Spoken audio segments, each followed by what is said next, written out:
Look, the way everything recruiting-wise has gone with LSU football, it has really taken our attention away to all of the success that LSU baseball has had in this offseason. And the man behind all of the new additions and to all the hype is joining us today, head baseball coach Jay Johnson. Coach, thank you so much for joining us. You've already come up with the marketing idea for Coach. Portal King, hashtag. Coach, I know you don't like it, but look, can I get the permission for the shirts? That's all I want.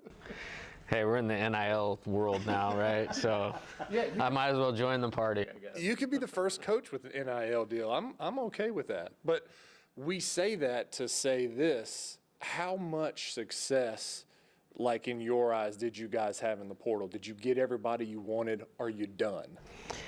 You know, with talking through that, for me, every move that I make in terms of being the head coach at LSU is what's best for LSU. And everything has a reason behind it. This is not just a collection of players and trying to get as many as we can and see what shakes off the trees.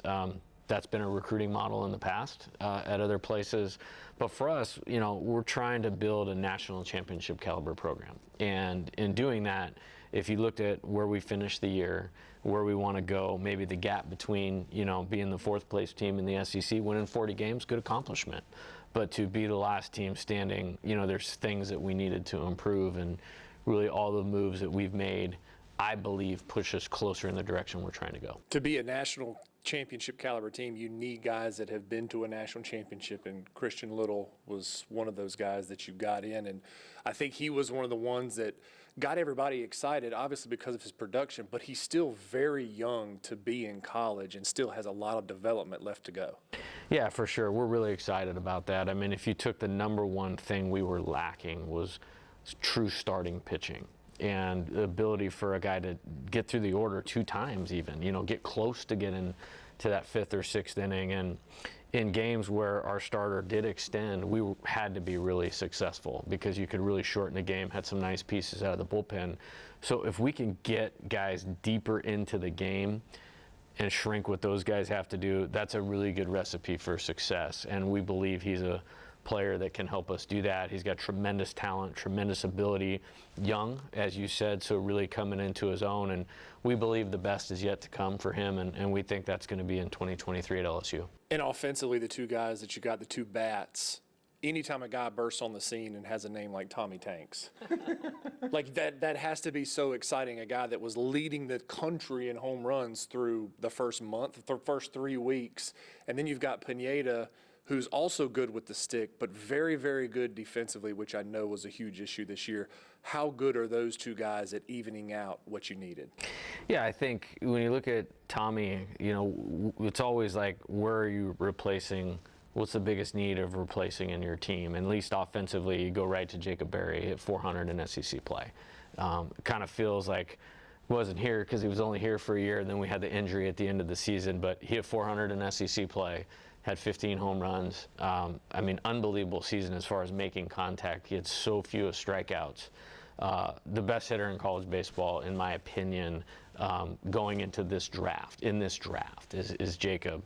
And then Cade Doty. I mean, he's one of my favorite players on the team. I would love to have coached him for his entire career. But he's ready for professional baseball too. So you start there of where you need to replace, and Tommy obviously helps us do that.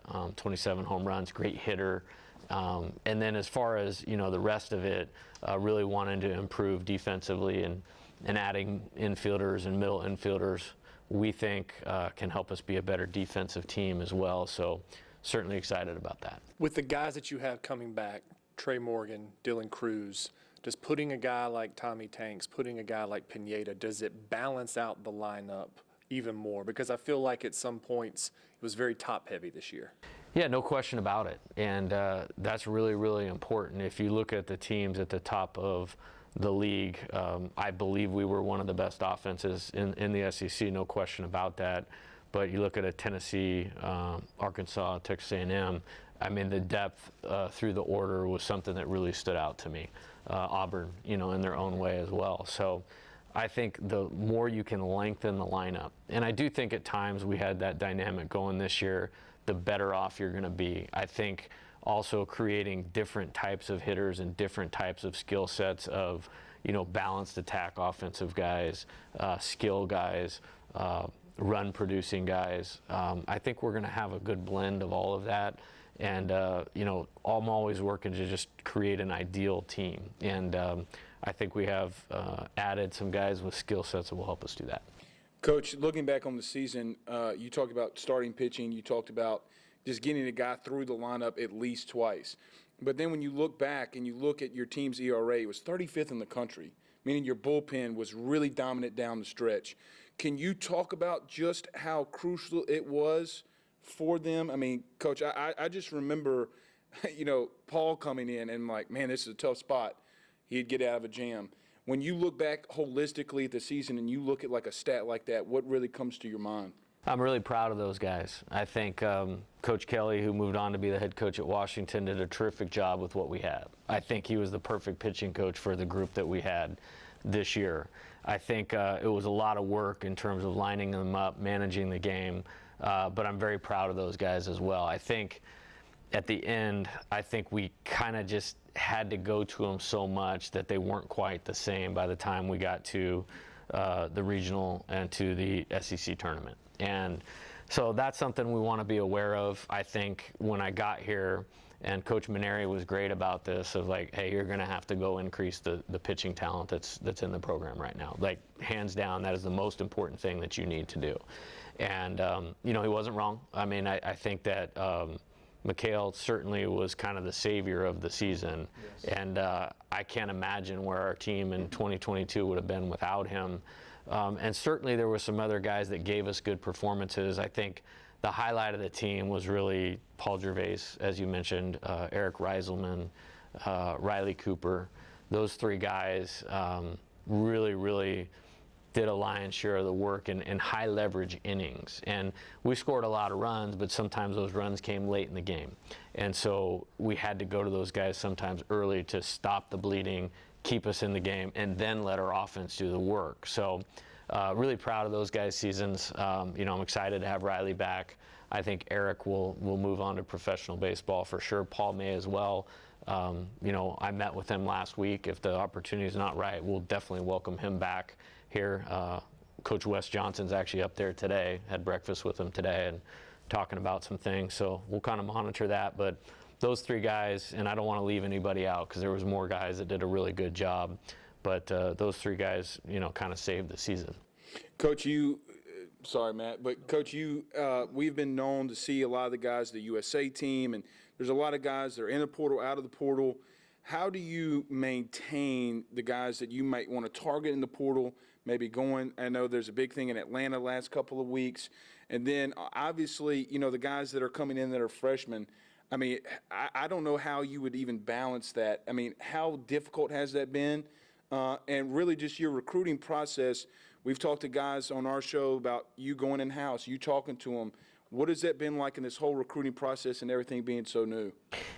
I think players dictate the success of a program. And I think in baseball it might be more true than any other sport, specifically related to your pitching staff, because that one guy has such an impact on the game. Like if you bet on baseball, like in Las Vegas, those lines are set based on the pitching matchup. Right.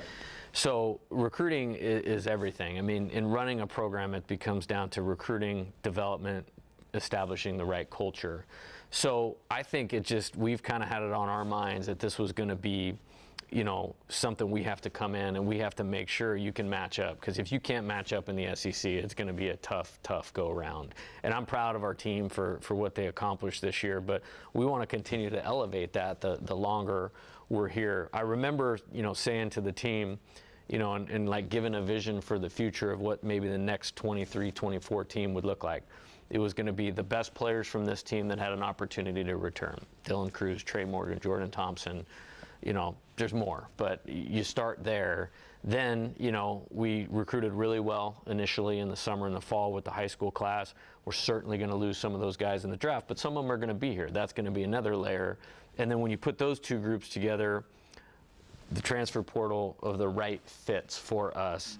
And I feel like that's ultimately what the blend of the roster is going to look like. And every year, we'll try to get better and better at that. You talk about blend of the roster and the class coming in. You know, the world, like you mentioned, the whirlwood bat going on right now. And every time I log on to Twitter, I'm seeing a kid barrel up a ball really hard, and it'll say, you know, Joe Blow, 24 LSU commit from California, you know, from somewhere other than Louisiana. Is that been the design, and is that what coaches have to do when you come into a new situation you're trying to get established? You maybe lean on some relationships you had at Arizona, or maybe other national relationships while you're trying to build everything here locally? I want national championship caliber players. There's literally no other motivation for who we bring into our program than that. Like Gavin Guidry, Barb High School, I think he's a national championship caliber player.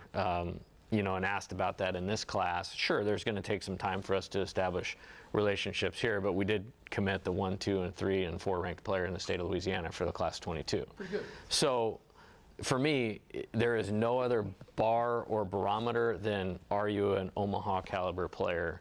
And that's what we're trying to attract to LSU. Guidry is one of those guys that's a part of this incoming class. 8 of them are on campus. What's your comfort level with how many are going to stay here in the dorms, or maybe going to get a call to go play professional baseball? Yeah, in terms of the entirety of the class, I think we're probably going to lose 5 for sure. Like, you start there, and then there's kind of like another 5 or 6, including the guys that are here, where it might go both ways. And I mean, I've heard so many different varying opinions on some of the players that we have. We worked hard at trying to educate them of what this process looks like. No matter what the money number is, and I never make a judgment about what changes a family's life or a player's life relative to money, but you'll never convince me that not playing here in this program, in this conference, at this school, there's no situation better than that for a player's development as a person and as a player. You will not convince me otherwise. Sometimes what changes it is money and opportunity. And for me, if a player is selected in the first round of the draft where a pro organization is going to make them the face of their draft, they kind of go. They have to go type thing. So that's always my benchmark. But I think we'll probably lose 5. Could be a couple more than that. But we've worked really hard to put ourselves in a position of power to where next year's team will have what it needs to be as good as it possibly can be, no matter the result of this.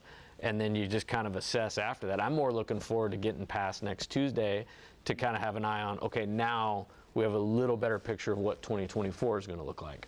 And I'm really day to day, but the one guy in the program that has to have a little bit more of a vision of where we're headed.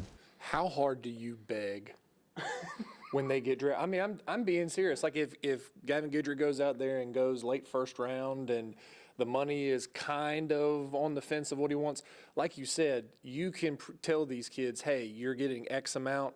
Maybe you can double it 3 years from now as a draft-eligible junior. Do you do a lot of begging when guys get drafted? I think no. When they get if they get drafted, they're signing. Like the new model, if you see a player get drafted, they are signing. You know, you might have that one-off where there's a physical deal, like Kumar Rocker last year.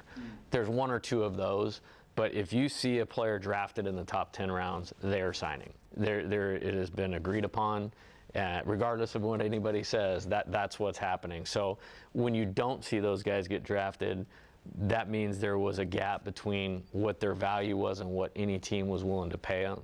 And we certainly want that to happen. You know, Gavin Guidry, Brady Neal, Jared Jones, Michael Kennedy, I could go on and on. You know, those are just a few that come to mind. And those guys have really high values on what this opportunity is here. And so my thing with them is if somebody selects you in the first round, you know, shake your hand and move forward. And but even if it's an overpay, and we have Chase Shores, another one that comes to mind, we have guys that could fall into an overpay situation in the second or third round. That's still not the same as being a first-round pick. If you're a first-round pick, you have a 75% chance of getting to the big leagues. It drops off significantly after that 32nd pick. And I hope they understand that. What we've tried to do is give them a process and a plan so when the draft comes, you take the emotion out of it. But it's really hard for young players, and Major League Baseball has this allure and this pull, and they play on the emotions of the young player. That's what we're going to really need to have to be careful of. Coach, at least for me, growing up here my entire life, obviously watching Skip, watching Paul, being in that picture right there, that's on the wall. The LSU fan excitement for baseball has been bigger this year, a lot. But I think nationally it's gotten a lot bigger. The SEC, every weekend, everybody's kind of tuned in, and it's growing. The sport is really growing. But you pulled off a move and going and getting Wes Johnson as your pitching coach. It kind of, talking to Kendall, talking to, people who have covered it for a long time, it's never happened. I guess as much as you can you share that process with us? And Absolutely. How that went down? Yeah. When I was approached about this job last year, Scott Woodward asked me what my dream kind of staff was, and Wes was my plan. Like, I wanted to get Wes last year. It wasn't the right time, relative to where he was at, some promises maybe made by the Twins, pensions, retirements, those kinds of things. And so it just was like, hey, good luck, and I'm a fan, and we'll follow your career and all of that. So it actually kind of started last year. But when Coach Kelly took the Washington job, and again, good for him and great for his family, and he did a great job here this year, I almost wasn't even going to talk to him, to be honest with you. But I was like, you know what, I'm going to, quote, kick the tires on this. And it was, frankly, pretty easy from that point. We talked about some scenarios. He kind of let me know where he was at. And I think this is really positive for him and his family unit. Now they can kind of all get back under one roof, number one. Number two, we both have come about as close to winning a national title without winning one as you possibly can. His was a pop-up, right? Yeah, his was a pop-up, and I left the tying run on third and the winning run on second with 2 outs in the 9th inning. So we kind of have this shared goal of wanting to win that last game. So I'm really excited to have him. I think the impact that he will have on our pitchers, our future pitchers, and LSU baseball is going to be amazing. He's been here a little bit, and some of the guys have come in that are here for summer school and introduced himself to him, and you kind of hear those conversations, and I'm just like smiling on the inside as I'm hearing the back and forth or just casual conversations. But great motor, great worker, highly motivated, and the competency to develop pitchers. I think he's the best in the country at any level of baseball. What's his style as a pitching coach? Is he an analytic guy? Is he traditional? Describe him and what he likes to do when it comes to developing pitchers. Very complete. I think a lot of coaches have pieces of all of those things. Wes has the whole thing, game experience. I mean, we played in 2016, 2017, 2018. So his ability to call games, his ability to go to the mound and say the right thing to the pitcher, his ability to develop arm strength. He's developed some of the hardest throwers in college baseball. His ability to see what the pitcher needs to be successful and then have the skill set and the plan to go develop that. A guy like Paul Gervais really adding a slider, or if like a Reiselman were to come back, if you could add that pitch. Communicate the mental game, communicate any piece that's missing for a pitcher to succeed at this level and ultimately get to professional baseball or the major leagues. He has that. I mean, I can't think of another pitching coach in the country that's had success in the SEC West that's also been a major league pitching coach for 3.5 years. So you think about, what do we need now? Check, and where our guys want to go, check. It's just awesome to think about. And two, when you couple him with Josh Jordan, who is a North Carolina guy myself, growing up until really Marcus Stroman came out of Duke, Duke really wasn't at the national forefront when it came to college baseball. And he got there in, 2012? And really since then, they've been a top 25 program every single year. I think went to their first super regional 2018 or something. Knows talent, knows how to get it in. How scary good is he going to be given the resources here? Yeah, I think you outlined a lot of it. I mean, when you think of Duke, you think of Coach K, you think of hoops and first-round picks and all those types of things. But what I saw over that 10-year period was a relentless worker, a great character person, highly intelligent, very selfless, ability to connect with young people, and again, circling back to the work ethic piece, you put all those things together and you have 3 top 10 recruiting classes in a row at Duke, 2 super regionals in the last 4 NCAA tournaments at a school that's not known for baseball. So I couldn't be more excited to have him. I was very close to hiring him last year. I went with Coach Fitzgerald who's great as well and did a terrific job here because I had a little more background with Coach Fitzgerald. But I think Josh was right there again last year, just like Wes, and couldn't be more excited to have him. Coach, it's interesting because when you look at what you guys did last year, and I know that you wanted to talk about this a little bit, but I was sitting there in the front row in Hattiesburg, and I was media just as a fan, and then Josh Pearson hits the I say little dribbler, but the high dribbler, score, Tigers win. I saw you get the little fist pump going, a lot of excitement.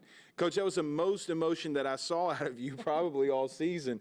But you could see that the team had a lot of confidence after that. Regardless of what happened, they knew that they were supposed to be there and that you could see the confidence on their face. How much do you build off of that from a season ago and just watching the guys at the plate and the confidence that they've had? Yeah, I think mindset's everything. You know, we're going to work on mindset every day, 365 days a year in this program. And we had a lot of growing up to do, as did every college baseball team in the entire country. But that's something we're going to pay attention to, and it was great at times to see it manifest itself in great comeback wins. We've preached this thought that there's no clock in baseball, that we're never out of the fight. And so to see talented players compete hard, make it important to them, and again, kind of a silent, like, solid moment for me of where we're going as a program is like some of the guys that were the most broken up about not advancing to that super regional were Trey Morgan, Jordan Thompson. I mean, key foundational players for going forward this year.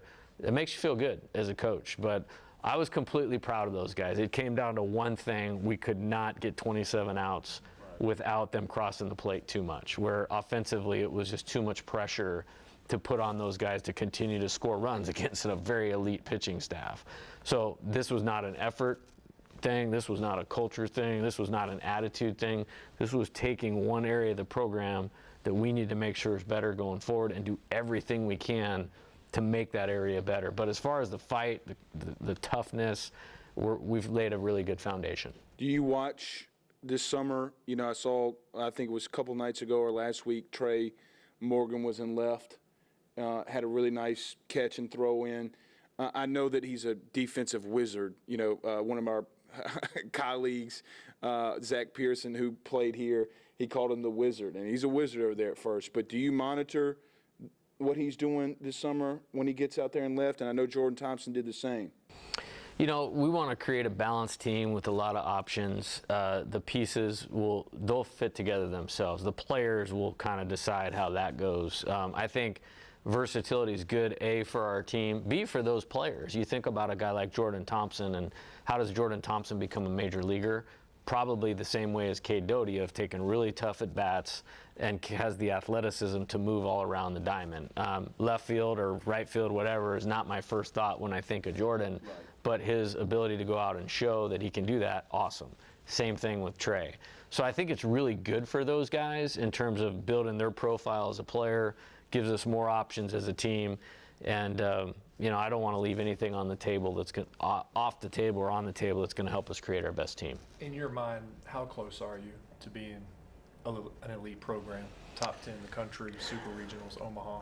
I think every day is a all-out assault from my chair on getting there and staying there. I came here because I really believe that's possible. I mean, you know, the coaches prior to me proved that was possible. With that being said, I think college baseball is more competitive now than it's ever been. Like, the SEC is the elite league because of what Coach Burtman did here at LSU.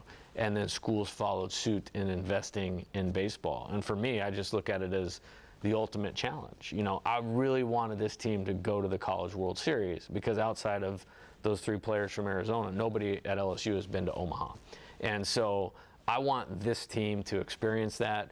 But again, foundationally in how we approach things, every day matters. As Coach Burtman said, everything counts. Like, that's just the way we're going to continue to operate, and that will happen in due time. You were talking about college baseball being the most competitive it's ever been. With all of this super conference stuff, with two major conferences or just one big conference or whatever, should that happen, do you think that helps or hurts college baseball?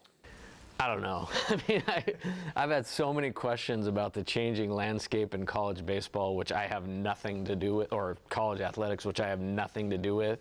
The best way I can say it is we're going to swim in the waters we're thrown into. You know, whether that's super conference, whether that's transfer portal, whether that's NIL. I mean, I actually have been probably one of the most outspoken coaches. Like, I did not like the transfer portal thing, but what are we going to do? Sit here and complain about it? No, you have to adapt, improvise, overcome, and in every area, no matter what it is. If you don't do that, you're going to get left behind. Can we get I want to circle back to the draft. Jacob Berry, hand good? Everything Yes. checked out? Yeah.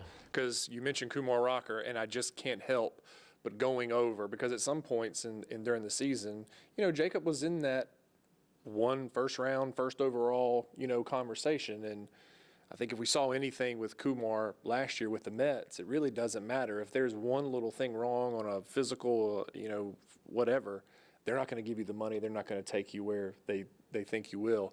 In your mind, where does he fall? Yeah, I think it's two separate issues, because the arm injury for a pitcher, far more serious in terms of potential long-term than, you know, a tip of a finger, which the guy played through, actually turned around, hit right-handed, and got a bunch of hits. Like, that was amazing. No, I think, like I said, for draft-eligible college hitters, he is the best guy out there. I think the swing is so put together and so simple. Like, the player development for anybody, they don't even need to mess with that.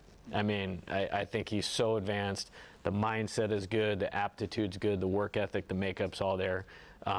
Be shocked if he's not selected in top 5 or 10 picks. Two questions, kind of, do you want to win a game 1-0 so you don't have to hear the boombox in the dugout? You know, like, is that kind of like the thing? You're just sitting there like, guys, pitch your ass off, you know, like. Or do you want the boombox but have a different music selection? Like, do you want to have a Jay Johnson playlist? I'd like to win every game 10-0. That would be that's my ideal game. But hey, I think that was, guys brought it to me and all that type of stuff. I just told them no inappropriate music, but if we're scoring runs, by all means, go for it. But what is, if you had it your way, what's on the Jay Johnson playlist? I have a very wide variety of music that I run on the treadmill with. NWA, number one, NWA. Straight out of Compton. Never know. I lived in California for a long time. Yeah, I mean, we got Rocky IV soundtrack, we got country music, and then we could roll right to that with the next song. You don't know what's coming. I love it. Well, Coach, last one for me. I should have gotten to this earlier, but the third paid assistant, you know, the NCAA came out 2 weeks ago, said that they weren't going to table it. They were going to table it, then they weren't. I mean, it's at least what we've seen on Twitter. Do you think that's going to happen, Sue, the third paid assistant? I do. I think with the movement you're starting to see, I think college athletics is going in a completely different direction.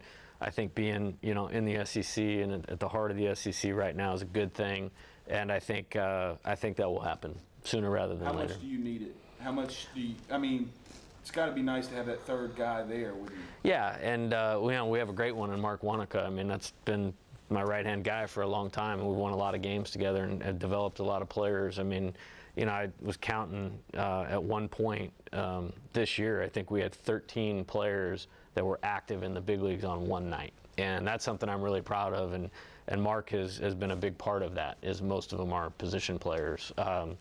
So I think that needs to happen for a lot of reasons. I think when you look at sports and at LSU, I mean, you look at these pictures of this full stadium here, you know, we're creating revenue. And I think to have one more position that is paid that, you know, can provide value for our players, I don't think it's asking a lot. I mean, there's some basketball staffs in the SEC that have more paid staff position than players on the roster. That's true.